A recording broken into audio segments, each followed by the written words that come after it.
Saudara-saudariku yang terkasih, salam sehat dan sukacita selalu, berkah dalam. Sudahkah kita memberi senyum hari ini? Minggu 12 Januari 2025. Gereja merayakan pesta pembaptisan Tuhan.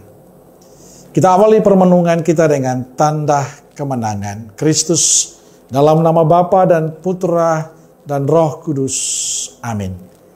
Permenungan kita diambil dari Injil Lukas bab 3 ayat 15 sampai 16, 21 sampai 22. Tetapi karena orang banyak sedang menanti dan berharap, dan semuanya bertanya dalam hatinya tentang Yohanes, kalau ia adalah Mesias. Yohanes menjawab dan berkata kepada semua orang itu, "Aku membaptis kamu dengan air, tetapi Ia yang lebih berkuasa daripadaku akan datang, dan membuka tali kasutnya pun aku tidak layak. Ia akan membaptis kamu dengan Roh Kudus dan dengan api." Ketika seluruh orang banyak itu telah dibaptis, dan ketika Yesus juga dibaptis dan sedang berdoa, terbukalah langit, dan turunlah Roh Kudus dalam rupa burung merpati ke atasnya. Dan terdengarlah suara dari langit, "Engkaulah anakku yang kukasihi, kepadamulah aku berkenan."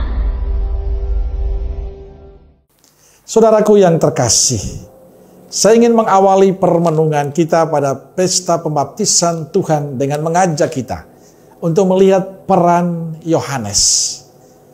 Pelayanan Yohanes merupakan hal yang fenomena. Ia sangat sukses. Karena itu banyak yang menduga bahwa dia adalah Mesias itu sendiri.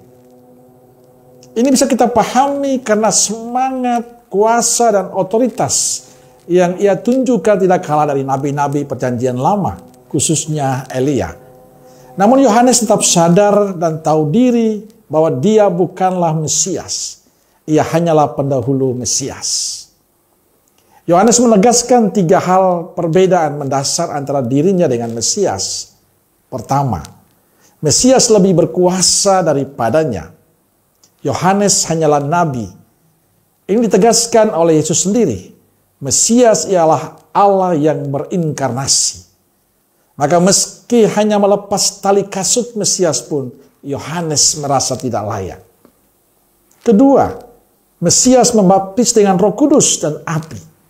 Sementara Yohanes hanya mempraktekkan ritual baptisan sebagai lambang pertobatan. Kristuslah yang sungguh-sungguh membawa pertobatan, kelahiran baru, dan pemurnian di dalam hati orang yang percaya. Dan ketiga, Yohanes datang untuk menegur dosa agar orang bertobat dan menerima Kristus. Namun Kristuslah yang kemudian akan menghakimi mereka yang menolak untuk bertobat. Saudara-saudariku yang terkasih, Yohanes menjalankan fungsinya sebelum Kristus datang dengan mempersiapkan generasinya untuk menyambut Sang Juru Selamat. Dalam konteks kita zaman ini, tugas kita adalah memproklamasikan Yesus sebagai satu-satunya pengharapan bagi dunia agar tidak menghadapi penghakiman akhir dari Dia. Saudaraku terkasih, setelah kita memahami peran Yohanes, kita sampai pada permenungan tentang makna sakramen pembaptisan yang kita terima. Pada waktu penciptaan, manusia memperoleh identitas sebagai anak-anak Allah. Namun karena dosa, ia menghidupi identitas yang lain, yakni sebagai orang-orang berdosa. Namun berkat pembaptisan, manusia memperoleh kembali identitasnya yang asli sebagai anak-anak Allah. Melalui pembaptisan, manusia sebetulnya dilahirkan kembali. Pada kelahiran pertama, seorang individu menjadi anggota keluarga umat manusia. Melalui kelahiran kedua, yaitu melalui pembaptisan, dia menjadi anggota umat Allah. Di dalam dan melalui pembaptisan, dia menerima air dan roh yang menjadikannya anak-anak Allah. Saudaraku yang terkasih, pada hari ini ketika Tuhan Yesus dibaptis, marilah kita menyadari kembali makna pembaptisan kita. Di dalam dan melalui pembaptisan, Tuhan mengangkat kita kembali menjadi anak-anak-Nya. Di dalam melalui pembaptisan kita memperoleh kembali identitas kita sebagai anak-anak Allah yang telah dirusak akibat dosa manusia. Karena itu marilah kita memperbaharui komitmen kita untuk hidup sesuai dengan identitas kita yang asli sebagai anak-anak Allah. Sebagai anak-anak Allah kita menerima Yesus sebagai Mesias dan Pembebas. Kita menjadi saudara Yesus. Kita menjadi anak Allah dan anggota gereja. Pembaptisan mengharuskan seluruh diri dan hidup kita selaras dengan hidup Yesus. Memberi diri dibaptis itu berarti kita mau hidup Yesus. Dan hidup kita disatukan dengan hidup Yesus dalam diri kita. Maka pola dan cara hidup Yesus menjadi pola dan cara hidup kita yang dibaptis. Maka sikap, tutur kata, perilaku hidup kita hendaknya mencerminkan orang yang disebut sebagai anak Allah.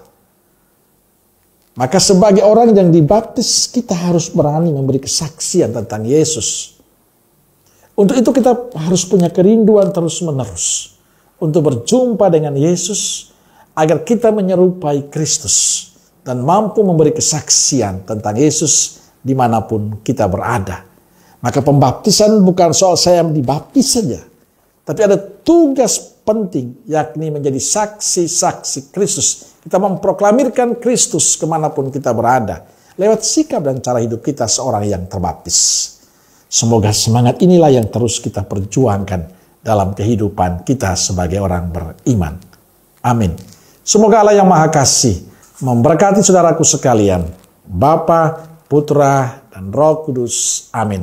Roh Kudus Nazaret, doakanlah kami. Amin. Berkah dalam.